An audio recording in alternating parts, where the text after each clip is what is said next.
Blessings, blessings, blessings. Welcome, my listener, to this amazing channel. My name is Sam King, and I present to you the audio version of the Bible as it is written. Kindly let us subscribe and share with our friends as we celebrate the good news of our Lord Jesus Christ. And today we will look into the book of Judges, chapter number 11, and I read, Jephthah the Gileadite was a mighty warrior. His father was Gilead. His mother was a prostitute.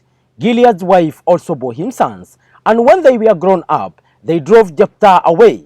"You are not going to get any inheritance in our family," they said, "because you are the son of another woman." So Jephthah fled from his brothers and settled in the land of Tob, where a gang of scoundrels gathered around him and followed him. Sometime later, when the Ammonites were fighting against Israel, the elders of Gilead went to get Jephthah from the land of Tob. "Come," they said, "be our commander so we can fight the Ammonites." Jephthah said to them, "Didn't you hate me and drive me from my father's house? Why do you come to me now when you are in trouble?" The elders of Gilead said to him, "Nevertheless, we are turning to you now. Come with us to fight the Ammonites, and you will be head over all of us who live in Gilead." Jephthah answered, "Suppose you take me back to fight the Ammonites, and the Lord gives them to me. Will I really be your head?"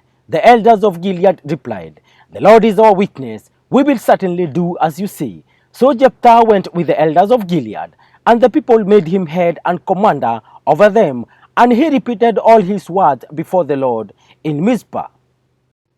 Then Jephthah sent messengers to the Ammonite king with the question, "What do you have against me that you have attacked my country?"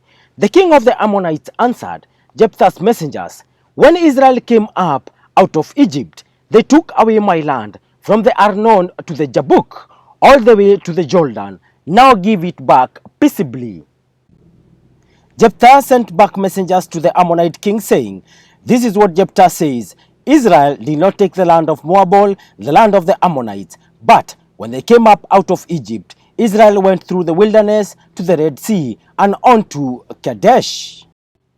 Then Israel sent messengers to the king of Edom, saying, "Give us permission to go through your country." But the king of Edom would not listen. They sent also to the king of Moab, and he refused. So Israel stayed at Kadesh. Next, they traveled through the wilderness, scattered the lands of Edom and Moab, passed along the eastern side of the country of Moab, and camped on this other side of the Arnon. They did not enter the territory of Moab, for the Arnon was its border. Then Israel sent messengers to Sihon, king of the Amorites, who ruled in Heshbon, and said to him, "Let us pass through your country to our own place." Sihon, however, did not trust Israel to pass through his territory. He mustered all his troops and encamped at Jahaz and fought with Israel.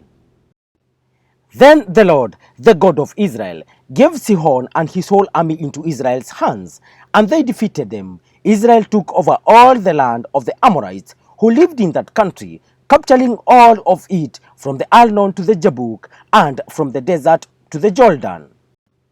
Now since the Lord, the God of Israel, has driven the Amorites out before his people Israel, what right have you to take it over? Will you not take what your God Chemosh gives you? Likewise, whatever the Lord our God has given us, we will possess. Are you any better than Balak son of Zippor, king of Moab? Did he ever quarrel with Israel or fight with them? For 300 years Israel occupied Heshbon, Ariel, the surrounding settlements, and all the towns along the Arnon. Why didn't you retake them during that time? I have not wronged you, but you are doing me wrong by waging war against me. Let the Lord, the judge, decide the dispute this day between the Israelites and the Ammonites." The king of Ammon, however, paid no attention to the message Jephthah sent him. Then the Spirit of the Lord came on Jephthah. He crossed Gilead and Manasseh, passed through Mizpah of Gilead, and from there he advanced against the Ammonites. And Jephthah made a vow to the Lord, "If you give the Ammonites into my hands, whatever comes out of the door of my house to meet me when I return in triumph from the Ammonites will be the Lord's, and I will sacrifice it as a burnt offering."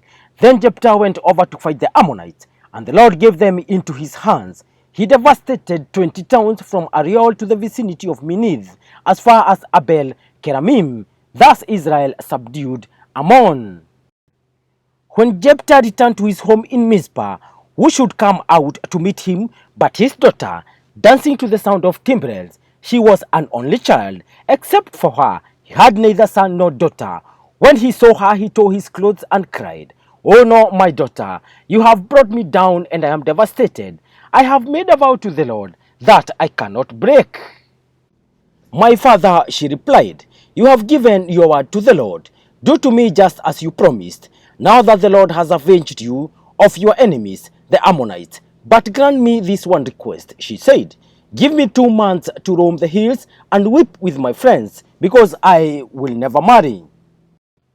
"You may go," he said, and he let her go for 2 months. She and her friends went into the hills and wept because she would never marry.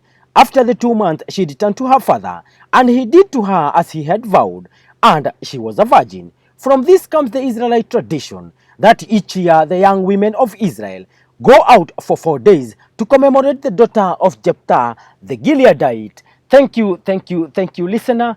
That marks the end of today's presentation.